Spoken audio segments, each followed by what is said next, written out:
Hey everyone, welcome, I'm MisterBo, and today I thought we'd take a look at the official gameplay reveal trailer for Destiny 2 and break it down, take a look at some screenshots of some things you might have missed, and discuss what we can actually see in this trailer. So at the beginning we get a look at the CGI cinematic for the Homecoming mission, but we're going to skip past that and get onto the actual gameplay that is shown in this trailer. So the first thing we get to see is this hunter walking through an area that is filled with NPCs. Looks like it might be some kind of social space, as the Guardian here doesn't have their gun up, so whether this is a sort of small outpost somewhere in the last city, we know our main social space is going to be the farm in the European Dead Zone. But the place we're seeing on screen at the moment doesn't look like the farm, so maybe we'll be seeing some other social spaces either located at the tower or in the last city. We'll have to wait and see. We then get a shot of two Guardians talking to Zavala in what looks to be the farm this time around. I'm assuming this is where he's going to be located in that social space where you can go and get missions from him. There is a bit of green fog behind him, which means this might not actually be on the European Dead Zone. This might be on one of the new locations we're going to be seeing, possibly Titan. Again, we will just have to wait and see, but we will be interacting with Zavala in some sort of social space like we did in Destiny 1, and I'm assuming we'll be interacting with the same characters again like Akora and Cade in some sort of social space, as well as having them out in the field with us, as we'll see a little bit later on in this trailer.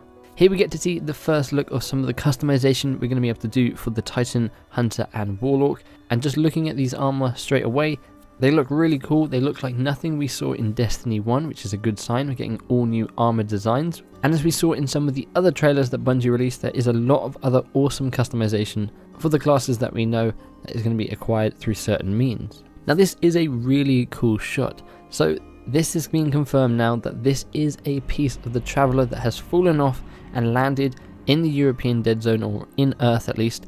And this is where the farm is going to be located, the new social space. All the Guardians and all the people in the last city have moved away from the last city because obviously it wasn't safe, and have found this area, which they've called the farm, located near this shard of the Traveler, probably to get power from it, but I'm sure we'll learn more about that during the actual campaign, and why exactly they have formed this outpost right next to this piece of the Traveler.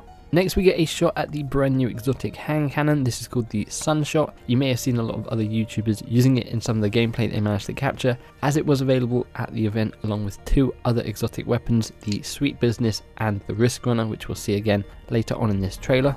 It's also worth noting that the location in this clip kind of looks like it's still on Earth. We can see the snowy mountains in the background, which could be hinting towards Felwinter's Peak. In some of the other gameplay we saw these Guardians what looked to be going back up to Felwinter's Peak. We're not entirely sure. We do know the Sieva are back in this game. It is going to be a Nightfall strike in which you have to fight the Devil Splicers again.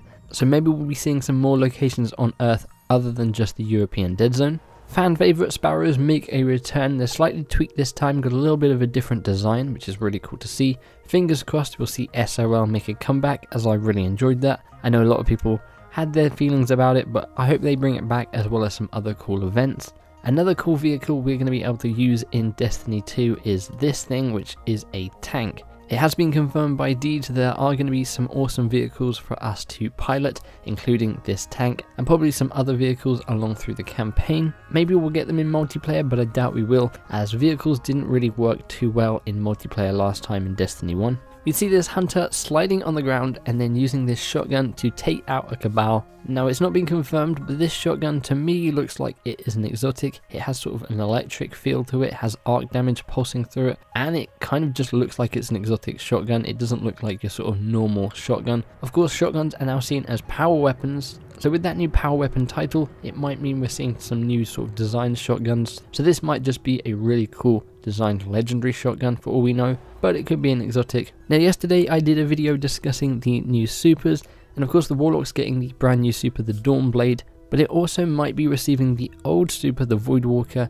as we can see Ikora Ray using it here. We know the Hunter's getting the Gunslinger back, and we know the Titan's getting the Striker back, so it would kind of make sense that the Warlock gets a Voidwalker, or if not Voidwalker, Stormcaller, but we have seen Voidwalker used in the game by her now, so it makes sense we're going to be seeing Voidwalker for our Warlocks as well. Probably with some changes here and there. I doubt we'll be seeing Blink, but who knows. We get to see a glimpse at the new strike that they showed off in some of the gameplay. I believe it's called the Inverted Spire, and we can also see the Warlock using the Dawnblade super here, and then the Titan here is using one of the new abilities. Each class now has a new ability. The Titan has this barrier, and there are two versions of this barrier. There's a massive one that covers a huge space, good for blocking off areas, and then there's a smaller one which is used for taking cover behind and popping out over the top and shooting your enemies. Both the Hunter and Warlock also have their own abilities as well, with the Hunter getting an ability with when they dodge near enemies and near allies, certain buffs happen like increased melee, and the Warlock gets an empowering rift or a healing rift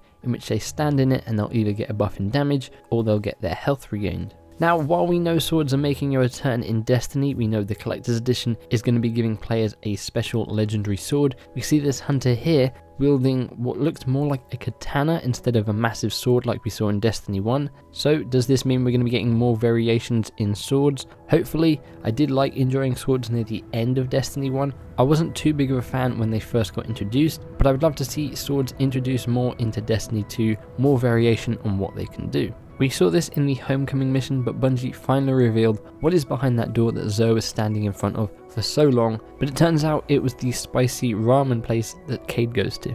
We also then get a look at another brand new weapon type coming to Destiny 2, and these are grenade launchers, yet another power weapon, and that is then followed by another brand new exotic. This is an exotic auto rifle, and it is called Sweet Business. Kind of looks like a minigun or a Gatling gun, and the longer you fire it, the quicker it becomes. Kind of think of it like the Suros regime in Destiny 1. The longer you hold down that trigger, the quicker it's going to get, the more powerful it's going to be. And then at the end of this trailer, we get a few shots of some awesome locations, specifically this one here, which I believe is on Io, but we're not entirely sure. Looks like a cool place we're going to be going in the campaign. I'm sure there's going to be a ton of secret locations to go find and explore, just like this one. And hopefully, fingers crossed, there'll be some awesome loot in them as well. We then get a cool shot of Cade 6 actually in game, so it would seem maybe this time we're going to actually get NPCs coming on missions with us instead of them just talking to us through the ghost like they used to. Now they're actually going to be in the mission with us, like we saw in the Homecoming mission. Zavala was there protecting us, giving us that defender bubble. Maybe we'll see missions where we have Cade by our side, Ikora by our side, and other new characters that we meet along the way. And then the final thing is this image here, some kind of Cabal weaponry maybe, shooting into what looks like Mercury. People have been speculating it could just be an explosion from what happens next, but we don't know what this is, and I'm sure we'll find out more about this, but they do have some weaponry that can do some massive damage, and we'll see how that plays out in the campaign. So there you have it, that is the official gameplay reveal trailer. Thought I'd do a little bit of a breakdown / analysis of some of the things that we saw in this trailer. Of course, Bungie released a ton of other gameplay during their reveal stream, so I might do other videos in which I go and break down those trailers as well, because there is a lot of stuff hidden away in those that isn't really shown in this trailer. But as always, hopefully you guys enjoyed this video. Feel free to give the like button a big old hug if you did, and subscribe if you're not already. As always, you can check out my previous videos on screen right now. Hope you guys have an awesome day, thanks for hanging out, and I'll catch you in the next one. Bye bye.